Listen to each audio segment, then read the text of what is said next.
of focusing on winning arguments, we're teaching the basic fundamentals of sales and marketing and how we can use them to win in the world of politics, teaching you how to meet people where they're at on the issues they care about. Welcome to The Brian Nichols Show.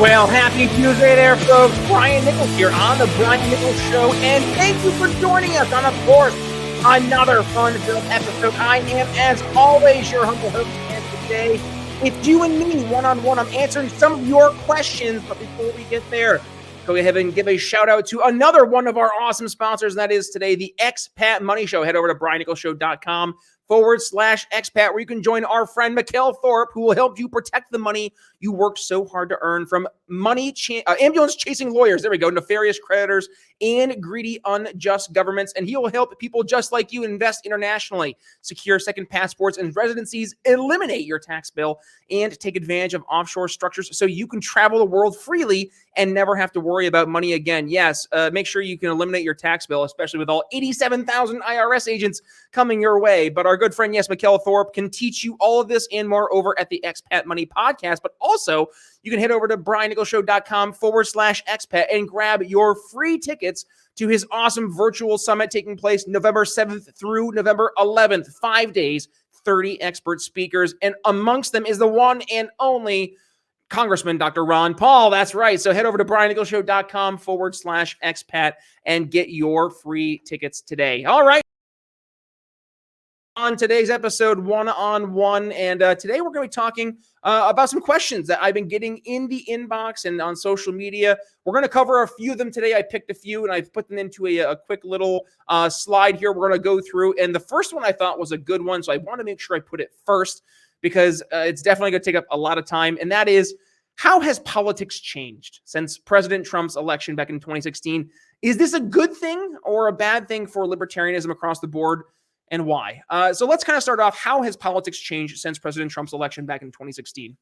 We've seen, and this kind of goes back to the approach that Glenn Beck really brought up in 2015, is that Trump became prominent in Republican circles because he was the personification of everything terrible, more or less, that the left would cast aspersions on Republicans, conservatives, anyone right of center, more or less. And it got to the point Republicans were not so much worried about presenting someone who looked like they played the part. And that's what they did really with folks like Mitt Romney, John McCain, and someone even say George Bush, for instance. But Trump was the antithesis to that. Trump was going to stand up and to, I think it was the term, the Bubba effect, that Glenn Beck termed, where he was going to be this big sloppy guy with the mustard stain on his shirt, and he was going to say what he thought.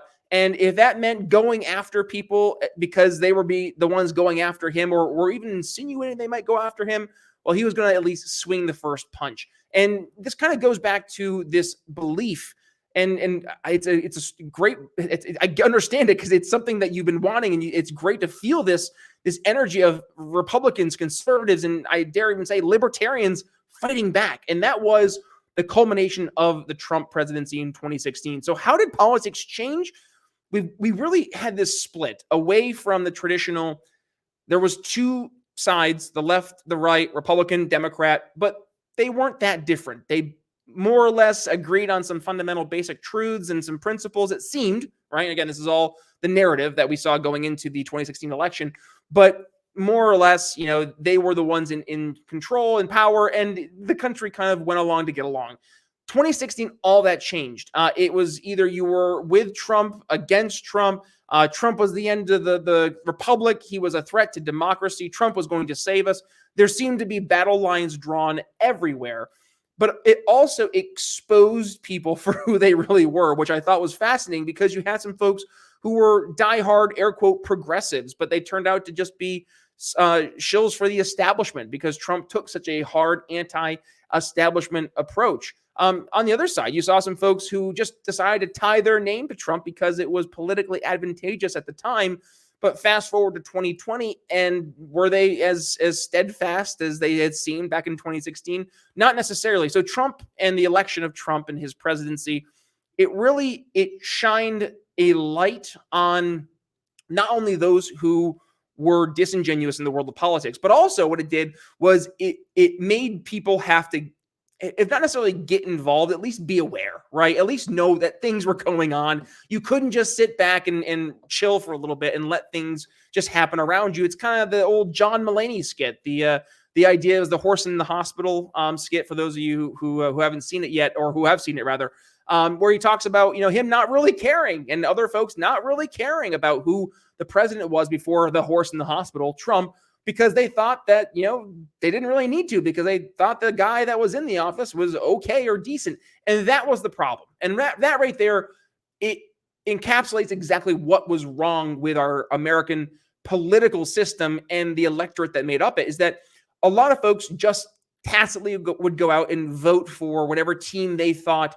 best represented their ideas without actually doing the research, without actually trying to get involved. They didn't care. They did not want to spend the time, energy, and effort learning this stuff on their own. So is this a good thing or a bad thing for libertarianism? I actually think it's a good thing, believe it or not, because it's forced people to start to at least get more aware and understand why they believe certain things that they believe. Now, are there still those out there who just go by the seat of their pants and float through life without really thinking or caring about anything in particular? Absolutely. And will there always be those people? For sure. But for the people who are paying attention, who are asking questions, I think this is a great thing for libertarianism, especially post-Trump, because now we're able to present our libertarian solutions alternative to Trump, especially when people had been so comfortable with just going along to getting along. Now they're seeing, okay, maybe this thing that we've called government is actually broken, and we need to look at a different solution. Maybe that different solution involves some libertarian solutions, right? And with that, let's start to present those solutions. I think more people will be absolutely empathetic to those solutions versus were they back before 2016. Do I think more people will start to identify as libertarian in the future? This one's tough, because I go back to the Ferris Bueller idea of, I don't think isms are necessarily a good thing. Isms, in my opinion, are not good. Reason being is because once you become part of the ism, it's a lot easier to be attacked and taken over by the idea of groupthink, right? And that's why I do not like the idea of collectivism, because collectivism is nothing more than weaponized groupthink. That's what democracy at the end of the day is, as well as weaponized groupthink.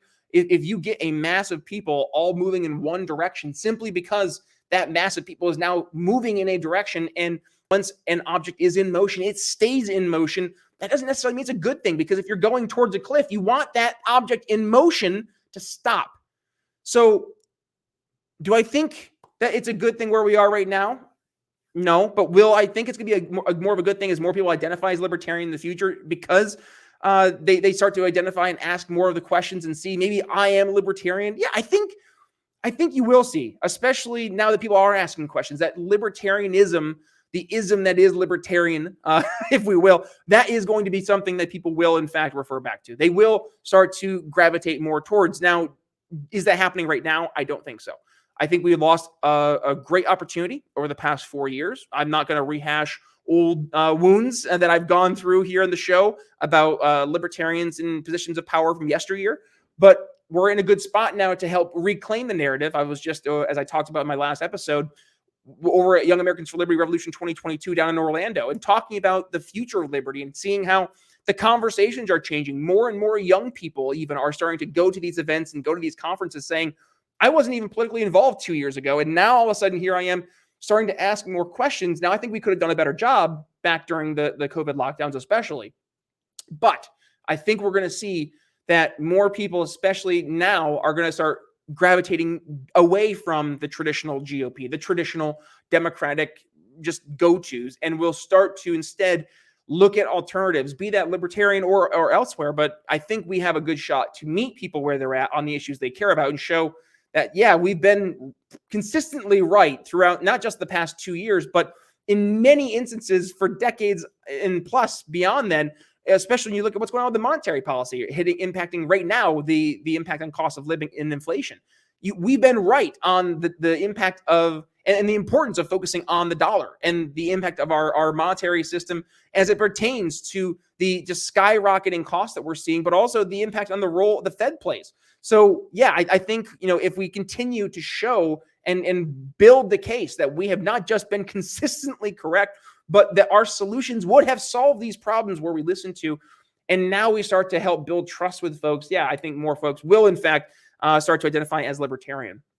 What are the key differences between conservative and libertarians? This actually is something I was not necessarily shocked to see as a question, but a little curious because I have seen more and more this kind of schism. I don't know if schism is the right word, but a little bit of a split between conservatives and libertarians. And I don't understand why we're doing that right now. Frankly, I think it's not a good time to do that. Are we the same? No. But are we on the same path right now when we're facing this leftist statist establishment leviathan that we are currently facing? Absolutely. So do I think it's a super important question? Not necessarily, but will I answer it? For sure. So what are the main differences? And I would say you're going to see a big difference between, look at folks like Tucker Carlson and Josh Hawley and Tom Cotton, and look at instead folks like Rand Paul, Thomas Massey, Justin Amash. That's going to be your foil, right? Between what is an elected libertarian and an elected conservative in the small c, small l sense, right? So the conservative approach to governance seems to be, and I don't want to mischaracterize my friends on the right, but more so government is an unnecessary evil in order to maintain some order of or level of lack of chaos, if you will. When you look at what's happening in the conversation as it pertains to trying to maintain some social standards, you see conservatives wanting to use government as a means to do so and to enact what is considered a moral good. And I think that right there would be the main area you see a lot of the split, but also we've seen more of this split from an economic standpoint, where a lot of these more conservative leaning folk in I'd say the more populist conservative camp have started to embrace more of a left leaning economic ideology, and the idea that free market capitalism actually hurts the idea of conservatism, social conservatism, and the ideas of what makes a socially conducive society. That is really antithesis, not antithesis, but it is foil to what you're seeing in the libertarian argument, which is you need to have an ability for not just the marketplace to flourish, but also you need to have the marketplace for people to disagree. And there will be a difference of doing things, and you should not have a one-size-fits-all state top-down enforced morality, and unless there are just basic fundamentals that we have all agreed on, which at the end of the day we talk about from a natural rights standpoint. It's going to be don't hurt people and don't take their stuff. When you start to enforce beyond that, and you start to enforce on other people's rights to then use their own liberties freely, then that's where you start to see there seems to be more of a drawing of lines, I think, between the conservatives and libertarians, as there should be. Now, it's on us libertarians, I think, down the road to try to win over our friends on the more conservative side of the camp. But it's not our job to spend our time, energy, and effort doing so. Now, that's not to say I don't empathize with a lot of those positions. I just don't think we need government means to go ahead and promote the societal good, or in this case, the conservative societal good that they're looking to promote. You see this done throughout other cultures without using government as a means to doing that. Amish are a great example, where they have their own communities that they can go out, enforce a societal conservative approach to their culture, but at the same point in time, they're not putting forth some government force. Now, are there different forces? Absolutely. And are they all good? No, but that's not the point.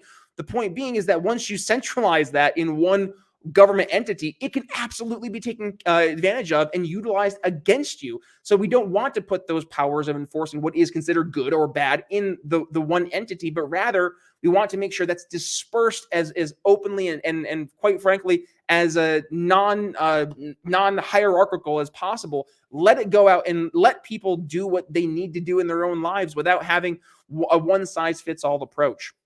And then the IRS. Oh, goodness. Yes, this is a good question. Is the IRS politically motivated, or is it just bureaucratic incompetence? Yes and yes. The IRS is, in fact, a politically bureaucratic organization, but it is, in fact, politically motivated. And we just saw with the addition of 87,000 IRS agents to the agency here over the next few years, that is going to be weaponized. It's going to be used against conservatives, libertarians, anyone right of center. So again, that's why I say to the libertarian conservative question, why are we having this question? We have so many bigger fish to fry, especially when we're watching the IRS now getting more funding going towards pushing, having more agents in their ranks than I think it was the FBI, the Pentagon, and the CIA. So strap in there, folks. Because it's definitely going after the sub 1,000 billionaires in America and not against the entire middle class. That's all 87,000 of those IRS agents. It is politically motivated. But back to the other part of the question, there is absolutely bureaucratic incompetence, which leads to, what are we doing? Why are we giving even more power to the IRS, giving more money to the IRS, giving more people to the IRS? That only enhances the political bureaucratic incompetence and the political motivations to then weaponize this department. So what we should be doing, this is the exact opposite of what we should be doing.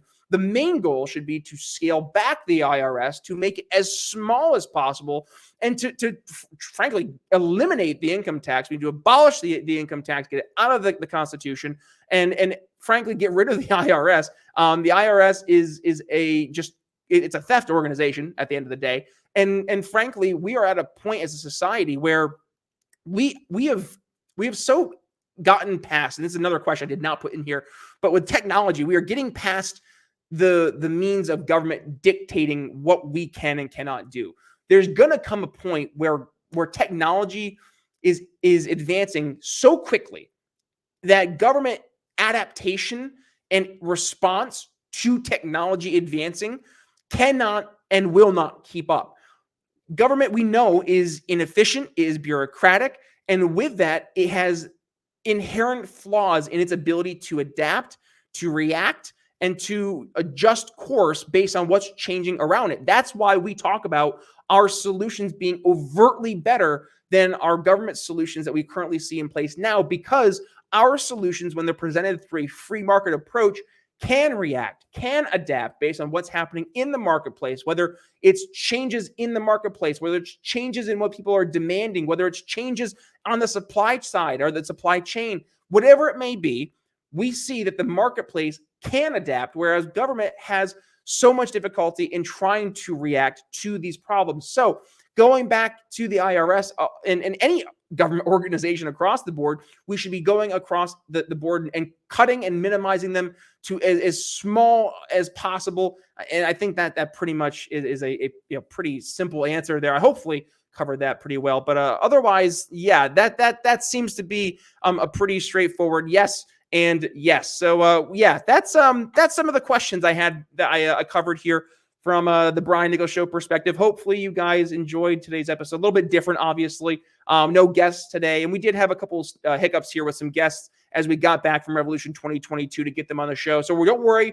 We're going to have some guests coming on here in the show very soon. And also we're going to be doing some more in-person interviews here in the future. Really looking forward to that. And also, I'm going to be doing a couple more events here. I'm going to be speaking over at a Libertarian event up in Indiana. I say up in as if I'm not living in Indiana. Here in Indiana on the 27th, hanging out with our good friend there, Spike Cohen, once again, who I just got to hang out with down in Florida. So looking forward to seeing Spike here in the Hoosier State. And other than that, folks, I had a great time yesterday where I went through and I outlined Young Americans for Liberty 2022. Sorry there, I had to take a breath because my mouth was so dry. But no, Revolution 2022. If you did not get the chance yet to check that episode out, please go ahead and do so. But also, if you have not yet had the chance to go and support our friends over at Young Americans for Liberty, please do. They are doing amazing things. I cannot thank them and their team enough for what they did for a great event over this past weekend. And I'll make sure I include that recap video here for you YouTube subscribers. So all you've got to do is click right there. I'll see you over there. And then to your audio listener, please go to your BrianNicholsShow.com link there, and your podcast catcher will bring you right to the landing page for today's episode, where you can find today's episode. You can find yesterday's episode, which will also include the link to the YouTube channel there as well, but also the entire transcript for the episodes. And oh, by the way, all 555 plus episodes of the program. And by the way, folks, I enjoy reading all these amazing 5-star rating reviews I've been getting. Thank you so much to you guys for reaching out. I do appreciate it. I read every single one. And then also everyone who did send us over some questions for the Q&A today. Thank you. If you have more questions, email me, brian@briannicholsshow.com. And with one last thing, if you are here on the YouTube, do me a favor, hit the subscribe button and little notification bell. And if you're over on your podcast catcher, if you've not had the chance yet, hit the subscribe button and then hit the little, usually it's an options button, and hit download all unlistened to episodes or undownload episodes. It'll download the episodes, all 550 plus episodes for the program, so you can dig right through and catch all of those great guests we've had here on the episode or on the program, who will definitely leave you educated, enlightened, and informed. So with that being said, folks, thank you for joining us on today's episode. With that being said, it's Brian Nichols signing off here on The Brian Nichols Show. We'll see you tomorrow. For listening to The Brian Nichols Show. Find more episodes at briannicholsshow.com.